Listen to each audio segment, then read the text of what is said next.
Hello friends, welcome.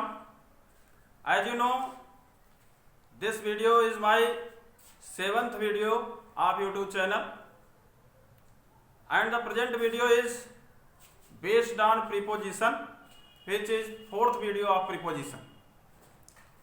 जैसा कि आप इसके पहले 3 वीडियो देख चुके, उसमें प्रीपोजिशन की जानकारी आपको दी जा रही है। आज का जो वीडियो है वह प्रीपोजिशन के ही अंतर्गत 4 वर्ड्स, इसमें फॉर, सिंस, बिटवीन और एमंग के बारे में आपको जानकारी दी जा रही है। तो आप चैनल को सब्सक्राइब करना मत भूलिएगा।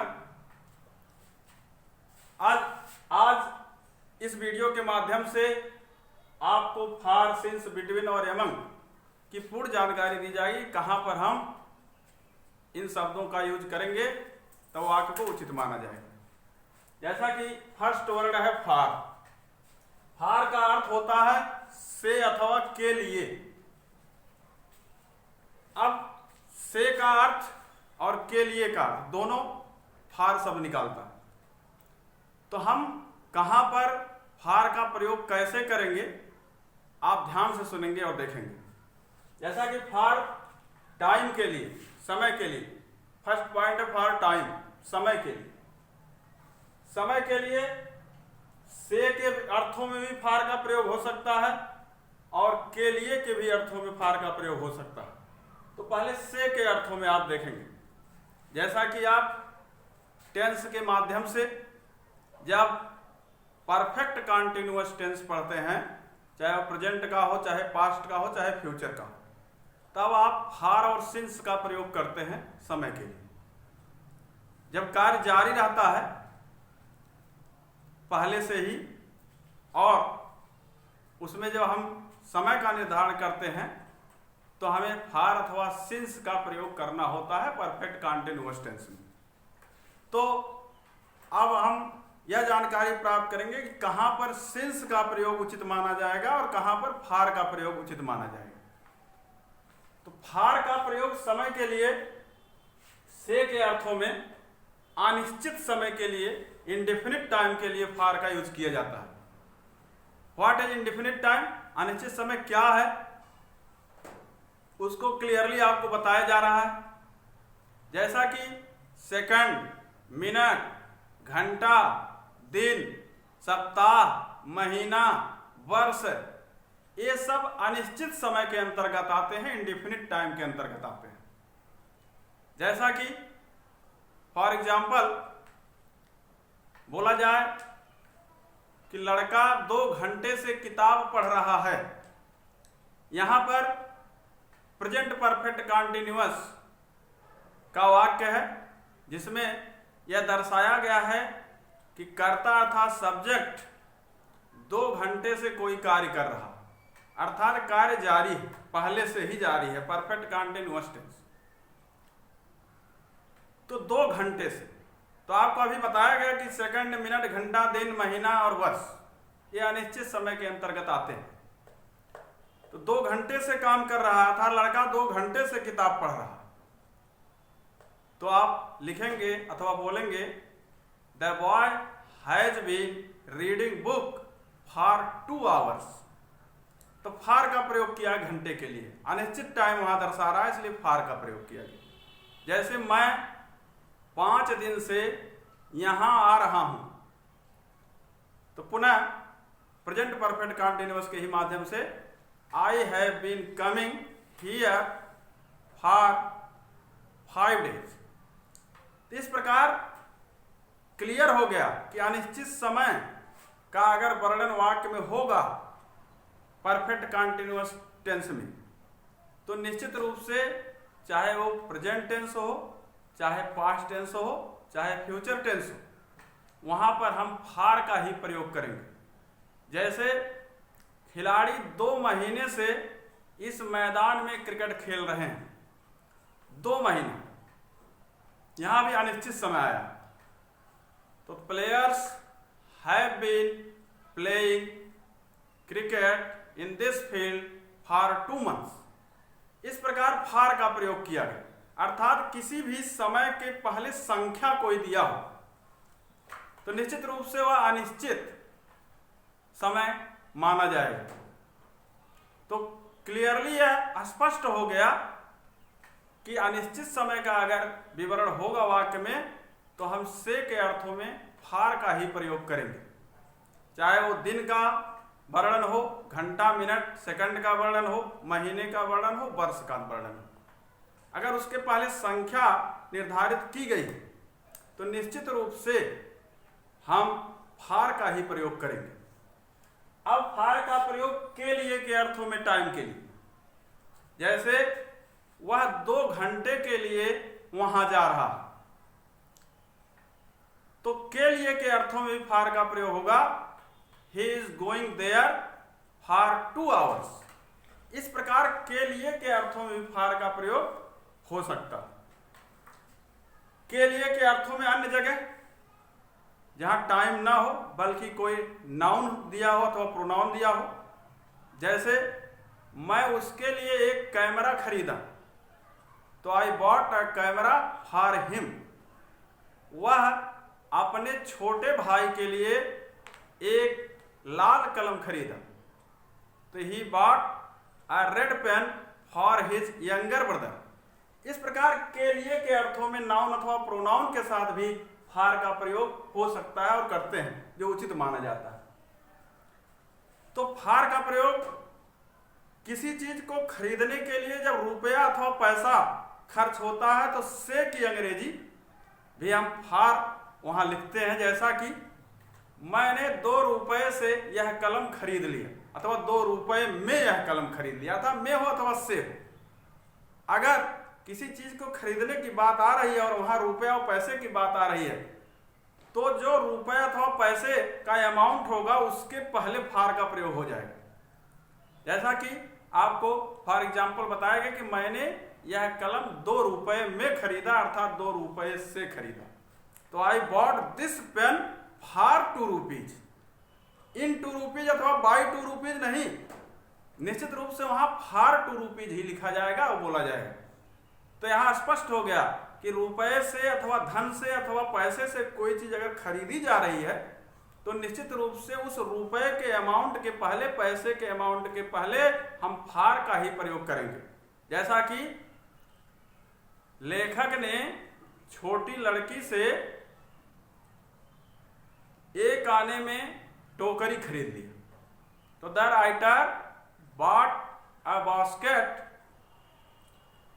For an anna from the girl, from the young girl, अर्थात छोटी लड़की से लेखक ने एक आने में टोकरी खरीद लिया। इस प्रकार चाहे वो आना के रूप में हो, पैसा के रूप में हो, रुपया के रूप में हो, अर्थात वहां धन का वर्णन है, मनी का वर्णन है, उससे कोई चीज खरीदी जा रही है तो हम उस अमाउंट के पहले फार का प्रयोग निश्चित रूप से करेंगे।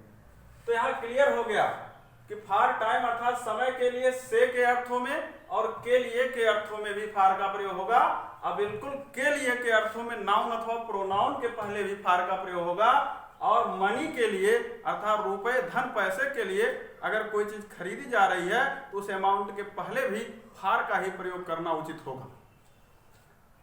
अब बात आई सिंस की। सिंस का अर्थ भी से होता है, तो फार टाइम समय के लिए, समय के लिए सिंस का प्रयोग हम कहां करेंगे और उसका प्रयोग उचित माना जाएगा।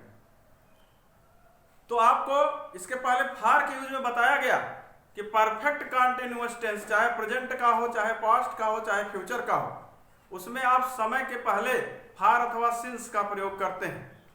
तो इसके पहले फार जब आपको बताया जा रहा था तो बताया गया कि अनिश्चित समय हो, इंडेफिनिट टाइम हो, तो उसके पहले आप फार का प्रयोग करते हैं तो उचित माना जाता है। तो सिंस के प्रयोग में है कि निश्चित समय अगर होगा, डेफिनिट टाइम होगा वाक्य में, तो उसके पहले हम सिंस का प्रयोग करते हैं। अब निश्चित समय क्या है, जैसे कि सुबह, दोपहर, शाम, रात, आज, कल, इस प्रकार किसी दिन का नाम, किसी महीने का नाम, किसी वर्ष का नाम अथवा कोई समय का नाम, ये सब जो पॉइंट हैं वो निश्चित समय के पॉइंट हैं। जैसे वह सोमवार से विद्यालय जा रहा है। तो यहाँ दिन का एक निश्चित नाम दे दिया गया, तो निश्चित समय माना गया। तो he has been going to school since Monday. इस प्रकार मंडे के पहले सिंस का प्रयोग हुआ। मंडे को वहां निश्चित टाइम माना गया, डिफिनिट टाइम माना गया, इसलिए उसके जस्ट बिफोर, टाइम के जस्ट बिफोर सिंस का प्रयोग किया गया। जैसे प्रधानमंत्री जी जनवरी से दिल्ली नहीं आ रहे हैं अथवा जा रहे हैं, तो the prime minister has not coming Delhi since January. तो इस प्रकार जनवरी के पहले अर्थात महीने का एक निश्चित नाम दे दिया, तो आप जनवरी के पहले सिंस का प्रयोग किए। इसी प्रकार वर्ष का कोई नाम हो, 2004, 2008, 2009, कोई भी वर्ष का नाम।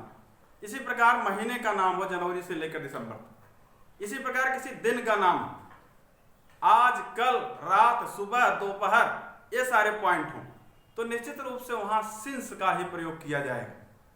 तो क्लियरली आपको यह मालूम हो गया कि निश्चित समय का अगर पॉइंट होगा तो हम सिंस का प्रयोग करेंगे, और अनिश्चित समय का अगर पॉइंट होगा तो हम फार का प्रयोग करेंगे। सिंस का यूज चूंकि के अर्थों में भी किया जाता है। सिंस माने चूंकि, जैसा कि बोला गया चूंकि लड़का अंधा है इसलिए किताब नहीं पढ़ सकता, तो क्या दिया, since the boy is blind so he can't read book. इस प्रकार चूंकि के अर्थों में भी सिंस का प्रयोग किया जा सकता है। अब थर्ड वर्ड है बिटवीन और यमंग। बिटवीन और यमंग दोनों का अर्थ होता है के बीच। अब बिटवीन और यमंग में फर्क क्या है, डिफरेंस क्या है, यह जानने की जरूरत है। बिटवीन का अर्थ भी के बीच और यमंग का अर्थ भी के बीच। तो कहाँ हम बिटवीन का प्रयोग करेंगे और कहाँ यमंग का प्रयोग करेंगे। तो बिटवीन का अर्थ उस जगह होगा जब केवल दो लोगों के बीच की बात होगी, और यमंग का प्रयोग उस जगह होगा जहां दो से अधिक के बीच की बात होगी। तो बिल्कुल क्लियर हो गया कि अगर दो लोगों के बीच की बात होगी तो बिटवीन का प्रयोग किया जाएगा, अर्थात और दो लोगों से अधिक के बीच की बात होगी तो यमंग का प्रयोग किया जाएगा। जैसे मोहन सरिता और सुशीला के बीच बैठा था। अब मोहन के बैठने का, जो के बीच बैठने का बात बताई गई, तो वहां सरिता और सुशीला अर्थात जो भी नाम हो उसके बीच बैठने की बात बताई गई। दो लड़कियों के बीच मोहन बैठ रहा था, बैठा था। तो दो के बीच की अगर बात हो रही है तो निश्चित रूप से वहां हम बिटवीन का ही प्रयोग करेंगे। अगर कह दिया मोहन लड़कों के बीच बैठा था, तो लड़कों के बीच बैठा था, तो इसका मतलब दो नहीं है बल्कि अधिक हैं, वहां नाम नहीं लिया गया, इसका मतलब दो से अधिक है, तो वहां यमंग का प्रयोग होगा। तो स्पष्ट हो गया कि दो के बीच की अगर बात होगी तो बिटवीन, और दो से अधिक के बीच की बात होगी तो यमंग का प्रयोग किया जाएगा। जैसे मिठाइयां मोहन और सोहन के बीच बांट दो, तो यहां मोहन और सोहन दो नाम लिए गए। अब दो के बीच मिठाइयों का वितरण होगा तो निश्चित रूप से वहां बिटवीन का प्रयोग होगा। तो डिवाइड अथवा distribute sweets between Mohan and Sohan. तो मोहन और सोहन दो हैं, उनके बीच की बात हुई तो बिटवीन का प्रयोग किया गया। और वही कह दिया गया कि मिठाइयां लड़कों के बीच बांट दो, तो इसका ट्रांसलेशन होगा डिवाइड अथवा distribute the sweets among the boys. अब लड़के अधिक हैं, दो नहीं है, दो होते तो उनका नाम लिया जाता, इसका मतलब दो से अधिक हैं तो यमंग का प्रयोग किया गया। तो बिल्कुल यहाँ क्लियर हो गया कि अगर दो के बीच की बात होगी तो बिटवीन, और दो से अधिक के बीच की बात होगी तो यमंग का प्रयोग किया जाएगा। तो आई होप कि आप चारों शब्द जान गए होंगे कि उनका प्रयोग, उनका यूज हम कहाँ करेंगे तब उचित माना जाएगा। पॉइंट टू पॉइंट पुनः एक बार सरसरी निगाह से आप देख सकते हैं। फार का अर्थ से अथवा के लिए, टाइम के लिए। पुनः के लिए के अर्थों में नाउन अथवा प्रोनाउन के पहले भी फार का प्रयोग। उसके बाद फॉर मनी अर्थात रुपए के लिए, धन के लिए, पैसे के लिए, किसी चीज को खरीदने की बात हो रही हो तब फार का प्रयोग। इसी प्रकार सिंस का प्रयोग आपको बताया गया कि निश्चित समय का पॉइंट होगा तो सिंस का प्रयोग किया जाएगा और चूंकि के अर्थों में भी सिंस का प्रयोग होगा। इसी प्रकार बिटवीन और एमंग के लिए आपको बताया गया कि दो के बीच की बात होगी तो बिटवीन का प्रयोग होगा, और अगर दो से अधिक के बीच की बात होगी तो एमंग का प्रयोग किया जाएगा। तो इस वीडियो के माध्यम से आप अच्छी जानकारी प्राप्त किए। आशा करता हूं कि आप इस वीडियो से सेटिस्फाइड होंगे। अगर कोई प्रॉब्लम होगी तो कमेंट के माध्यम से शेयर करिएगा। धन्यवाद। Thank you so much.